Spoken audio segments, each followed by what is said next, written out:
Sementara itu, Polres Buleleng menyatakan terdapat 2 desa di Kabupaten Buleleng yang rawan narkoba, yakni Desa Sangsit di Kecamatan Sawan dan Desa Lokapaksa Seririt. Pernyataan ini didasari pengungkapan kasus yang ditangani Polres Buleleng hingga pertengahan tahun 2016. Sebagai besar tersangka kasus narkoba di Buleleng berasal dari kedua desa tersebut. Kapolres Buleleng Made Sukawijaya mengatakan hingga pertengahan tahun 2016, Polres Buleleng berhasil mengamankan 39 orang dan menetapkan mereka sebagai tersangka kasus narkoba. Jika dibandingkan dengan tahun lalu, jumlahnya mengalami peningkatan.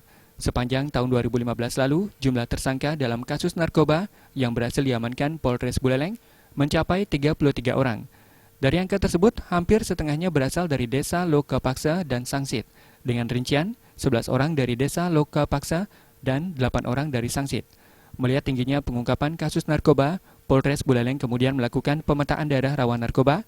2 desa, yakni Desa Sangsit dan Lokapaksa, dinyatakan sebagai daerah rawan narkoba. Memutus mata rantai narkoba, Polres Buleleng pun terus melakukan pendalaman kasus narkoba, khususnya di kedua desa tersebut, termasuk menemukan dan menangkap gembongnya. Namun hingga kini belum terlihat keterkaitan antara jaringan narkoba Sangsit dan Lokapaksa. Ada 11 orang yang sudah kita tahan di sini, orang Lokapaksa saja. Untuk daerah satunya Sangsit ada 8 orang. Makanya kita sudah petakan ini kira-kira daerah-daerah mana yang di Kabupaten Buleleng yang kira-kira rawan peredaran narkobanya. Contohnya seperti daerah-daerah ini, apa nanti upaya preventif yang akan kita lakukan? Mungkin kita memperbanyak penyuluhan.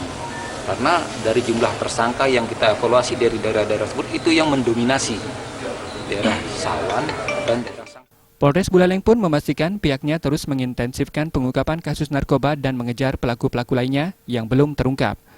Upaya preventif juga akan dilakukan, salah satunya dengan menggelar penyuluhan dan sosialisasi narkoba. Komang Yuda, Bali.